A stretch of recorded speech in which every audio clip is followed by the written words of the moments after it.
it comes to your health care. Yeah, from your coverage and coverage for your children, things will be changing. And as Rob Wilson tells us, there's a bit of fine print that you do need to look out for in all this. He joins us now live from the newsroom with some great tips for us. Good morning. Good morning, guys. Yeah, what can you tell us about what we can expect with all of this? We've heard a lot of talk about it. Well, I think we're all still a little bit confused about how this new health care bill is going to work. And I think that's partly because all of the political wrangling back and forth from those who oppose it to those who like it really muddies up the waters.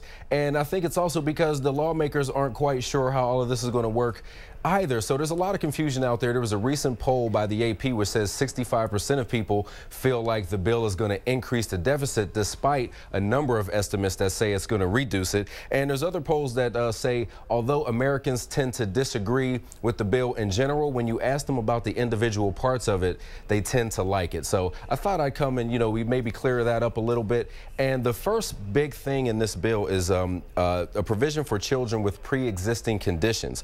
Now the insurance companies cannot exclude children under 18 if they have a pre-existing condition. This is great for parents who may have lost a job and lost coverage. Now when they get new coverage, their children cannot be denied. There's also a restriction on dollar limits. There's going to be a complete ban on lifetime limits, and right now there's a phase out on annual limits that benefits that the insurance companies have to give you. It cannot be lower than $750,000. This is great if you have a long-term or really expensive condition. There's also a ban on rescission, which means the insurance companies cannot retroactively cancel your policy. So outside of fraud, I mean, listen, you can't say that you're not a smoker if you smoke 3 packs a day, but out of fraud, the insurance companies cannot take away your policy after the fact. There's coverage for young adults. You can stay on your parents' insurance until age 26.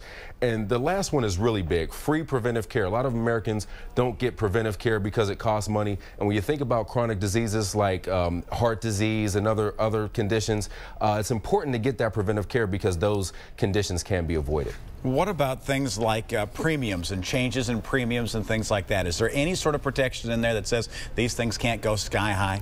Well, unfortunately, that is going to be, there's always fine print with some of these things. So you may see your premiums go up a little bit to compensate for the higher coverage, but I think some of these provisions are worth it to pay a couple of extra dollars. Also, some of the plans are grandfathered, so if you're in a plan currently, they may not even need to make these changes until next year. So if you purchased a plan before March 23rd of this year, it may be grandfathered. And also, your employer may actually compensate by contributing less to your health care. You may have to contribute more. So those are some of the ways the fine print may increase some of the cost to you.